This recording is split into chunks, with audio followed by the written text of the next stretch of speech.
रोहित पवार यांच्या उपोषणस्थळी मराठा नेते मनोज जरांगे पाटील पोहोचलेले आहेत।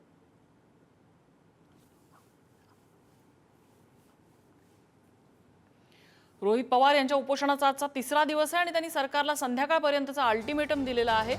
त्यांची भेट घेण्यासाठी आता मनोज जरांगे पाटील या ठिकाणी पोहोचलेले आहेत। शेतकऱ्यांच्या कर्जमाफी संदर्भात रोहित पवार यांनी सरकारसमोर काही अटी ठेवलेल्या आहेत आणि त्यासाठी त्यांचं उपोषण सुरू आहे।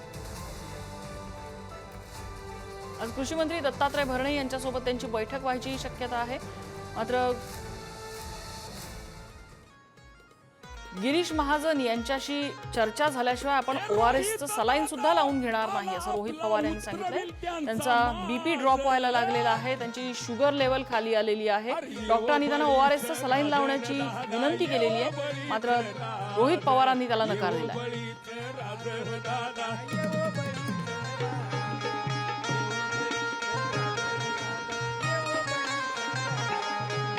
ओ बळीच राजर दादा ये ओ बळीच राज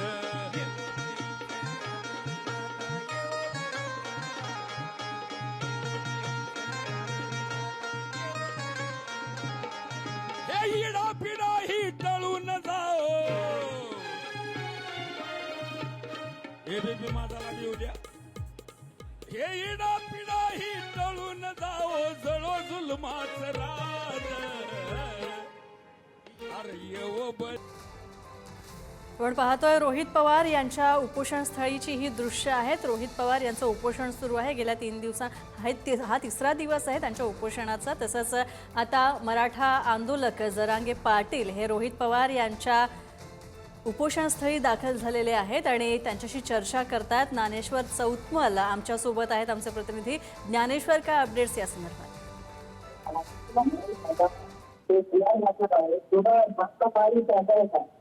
आपल्याला कल्पना आहे रोहित पवार यांचं पंढरपुरात छत्रपती शिवाजी महाराजांच्या चौकात उपोषण सुरू आहे। सरसकट कर्जमाफी मिळावी अशा पद्धतीचा प्रमुख आग्रह जो आहे, प्रमुख मागणी जी आहे ती रोहित पवार यांची असल्याचं आपण पाहतोय। याच सगळ्या उपोषणाला वेगवेगळे नेते भेटी देताना आपण पाहतोय। आता थोड्या वेळापूर्वी मराठा समाजाचे नेते मनोज जरांगे पाटील हे पंढरपुरात रोहित पवार यांच्या या सरसकट कर्जमाफीच्या उपोषणासाठी पाठिंबा देण्यासाठी या ठिकाणी पोहोचलेले आहेत। सध्या मनोज जरांगे पाटील आणि रोहित पवार हे फोनवरून आपण बघतोय जी दृश्य, त्या दृश्यांमध्ये दोन्ही नेते प्रत्यक्ष चर्चा करताना आपल्याला दिसत आहेत। रोहित पवारांकडून कशा पद्धतीच्या या आंदोलनातल्या त्यांच्या मागण्या आहेत ते मनोज जरांगे पाटील समजून घेत आहेत। ज्या सरकारनं जो JR काढला त्यात ज्या वेगवेगळ्या कर्जमाफीसाठी अटी घातलेल्या आहेत त्या अटी रद्द कराव्यात आणि सरसकट कर्जमाफी करावी, 7/12 जो आहे तो शेतकऱ्यांचा कोरा करावा, अशा पद्धतीची जी भूमिका आहे ती रोहित पवार यांनी या उपोषणाच्या निमित्तानं मांडलेली आहे। आजचा उपोषणाचा आजचा तिसरा दिवस आहे। मनोज जरांगे पाटील सध्या रोहित पवार यांच्या या आंदोलनाला उपोषणाला पाठिंबा देण्यासाठी म्हणून पंढरपुरात उपोषणस्थळी स्टेजवर दाखल झाल्याचे दृश्य आपण पाहतोय। मनोज जरांगे पाटलांचा सरसकट कर्जमाफीला पाठिंबा आहे आणि या सगळ्या उपोषणाला पाठिंबा देण्याच्यासाठी, त्यांची जाहीर भूमिका मांडण्यासाठी ते रोहित पवार यांना भेटण्यासाठी पंढरपुरात पोहोचलेत। या भेटीनंतर मनोज जरांगे पाटील यांचं भाषण या ठिकाणी होणार आहे। सरकारच्या वतीने देखील प्रतिनिधी म्हणून गिरीश महाजन हे थोड्या वेळात पंढरपुरात याच उपोषणाच्या ठिकाणी दाखल होणार असल्याची माहिती आहे।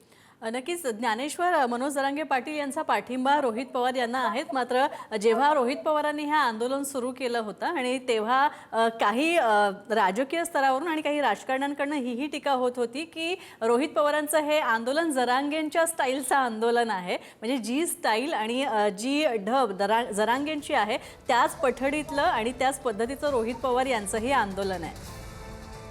आपण जर बघितलं तर रोहित पवार यांनी आजचा हा उपोषणाचा तिसरा दिवस आहे।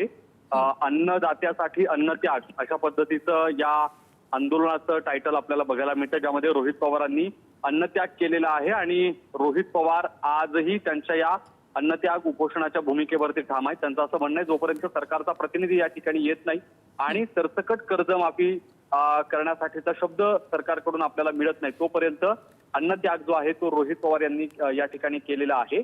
आणि या ठिकाणी आपल्याला कल्पना आहे की रोहित पवार यांच्या सोबत अन्य काही लोक जवळपास 20 ते 25 जण रोहित पवार यांच्यासह या उपोषणामध्ये अन्नत्याग उपोषणामध्ये सहभागी झालेले आहेत। काही वेळापूर्वी डॉक्टरांकडून जेव्हा रोहित पवारांची आरोग्य तपासणी करण्यात आली तेव्हा त्यांचा शुगर आणि बीपी लो झाल्याचं सांगितलं गेलं. डॉक्टरांनी तशी माहिती दिली. त्यांना सलाईन घ्यावं अशा पद्धतीची विनंती देखील डॉक्टरांनी केली. मात्र सरकारचा प्रतिनिधी येत नाही तोपर्यंत ORS किंवा सलाईन जे आहे ते मी घेणार नाही अशा पद्धतीची भूमिका रोहित पवार यांनी या उपोषणाच्या निमित्तानं केलेली आहे. बघावं लागणार आहे सरकारचे प्रतिनिधी नेमके कधीपर्यंत या ठिकाणी पोहोचतात, त्यांचा दिलेला शब्द रोहित पवारांना मान्य होतोय का आणि रोहित पवार हे उपोषण कधी सोडतात. नक्कीच धन्यवाद या सगळ्या अपडेट्सबद्दल. तर आपण पाहतोय आज आंदोलनाचा तिसरा दिवस आहे. रोहित पवार यांच्या आणि मनोज जरांगे पाटील हे इथे आलेले आहेत आणि ज्ञानेश्वर खरं तर तू आता आंदोलनस्थळी आहेत आणि मघाशी सुद्धा रोहित पवार यांची पत्नी आणि मुलगी तिथे आली होती आणि खरं तर रोहित पवार यांची प्रकृती काहीशी खालवल्याचं सुद्धा सांगण्यात येत होतं. तर रोहित पवारांच्या प्रकृतीविषयी थोडेसे अपडेट्स देतील. डॉक्टरांनी रोहित पवार यांच्या आरोग्याची तपासणी केलेली आहे. तेव्हा डॉक्टरांनी जे मेडिकल बुलेटिन सांगितलं त्यात रोहित पवार यांची शुगर आणि बीपी लो झाल्याचं सांगितलं गेलेलं आहे. जेव्हा तपासण्या केल्या त्यानंतर ते हे सगळे अपडेट्स आहेत. रोहित पवारांना डॉक्टरांनी मी मगाशी जसं सांगितलं तसं सलाईन घेण्याची देखील विनंती केलेली आहे. कारण आजचा सलग तिसरा दिवस आहे ज्या दिवशी रोहित पवारांनी अन्नाचा एक कणही खाल्लेला नाही. अन्नत्याग त्यांचं उपोषण जे आहे ते पंढरपुरात सुरू आहे आणि म्हणून या सगळ्या उपोषणाच्या ठिकाणी त्यांच्या परिवारातले सदस्य ज्यामध्ये त्यांचे वडील, आई, पत्नी आणि मुलं देखील त्यांच्या या उपोषण स्थळी थांबून आहेत. आपण काही वेळापूर्वी जी स्टेजवरची दृश्य पाहिली त्या दृश्यांमध्ये परिवारातली 2 मुलं, पत्नी हे रोहित पवारांना भेटण्यासाठी जेव्हा गेले होते तेव्हा त्यांना अश्रू अनावर झालेले होते. कारण या सगळ्या उपोषणाच्या निमित्तानं आज तिसऱ्या दिवशी रोहित पवारांनी अन्नत्याग उपोषण त्यांचं सुरू ठेवलं. प्रकृती त्यांची खालावलेली आहे आणि अशा वेळी त्यांनी जेवण करावं, उपोषण सोडावं अशा पद्धतीचा आग्रह परिवारातल्या सदस्यांकडून त्यांच्या लहान मुलांकडून करण्यात आलेला होता. मात्र रोहित पवारांनी लहान मुलांची समजूत काढलेली आहे. शेतकऱ्यांसाठी हे उपोषण असंच सुरू राहील अशा पद्धतीचं म्हणणं जे आहे ते आपल्या परिवारातल्या सदस्यांसमोर त्यांनी मांडलेलं होतं. आताही मनोज जरांगे पाटील आणि रोहित पवार यांची जेव्हा चर्चा सुरू आहे तेव्हा हे उपोषण थांबवावं अशा पद्धतीची चर्चा या सगळ्या दोन्ही नेत्यांमध्ये मनोज जरांगे पाटील यांच्याकडून अर्थात अशा पद्धतीचा आग्रह जो आहे तो केला जातोय. मात्र रोहित पवारांनी कर्जमाफी जी आहे ती सरसकट जोपर्यंत सरकार करण्याचा शब्द देत नाही तोपर्यंत हे उपोषण सुरू राहील अशा पद्धतीची भूमिका या ठिकाणी मांडलेली आहे. रोहित पवारांच्या सोबत आणखी 20 ते 25 सहकारी जे आहेत ते या उपोषणामध्ये प्रत्यक्षपणे रोहित पवारांच्या सोबत अन्नत्याग उपोषणामध्ये सहभागी झाल्याचं आपण बघतोय. त्यांची प्रकृती जी आहे ती खालावलेली आहे. रोहित पवारांची देखील प्रकृती खालावल्याची माहिती काही वेळापूर्वी डॉक्टरांनी स्टेजवरून दिलेली होती. त्यांनी सलाईन घ्यावं अशाही पद्धतीची विनंती डॉक्टरांनी केलेली आहे. मात्र रोहित पवारांनी सलाईन घेण्यासाठी नकार दिलेला आहे.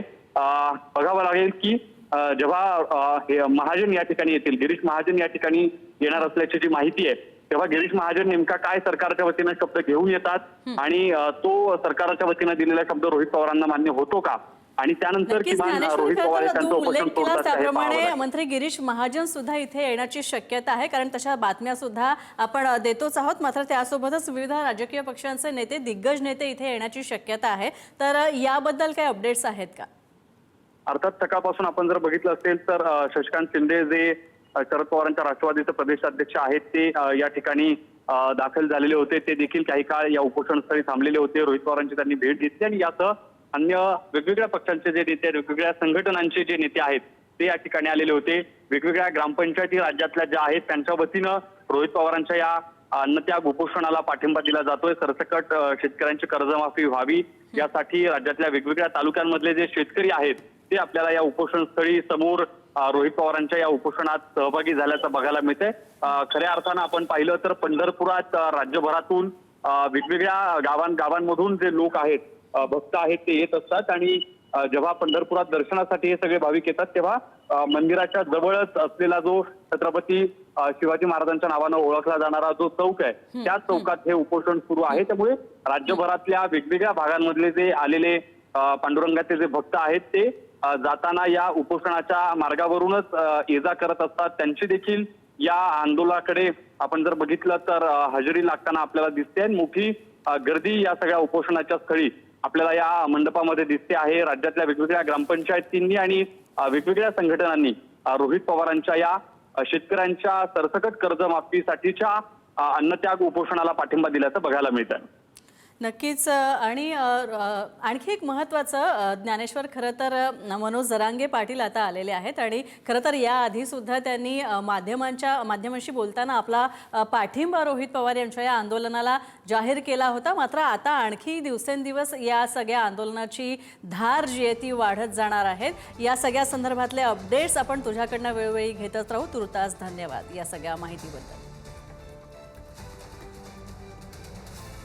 Thank you.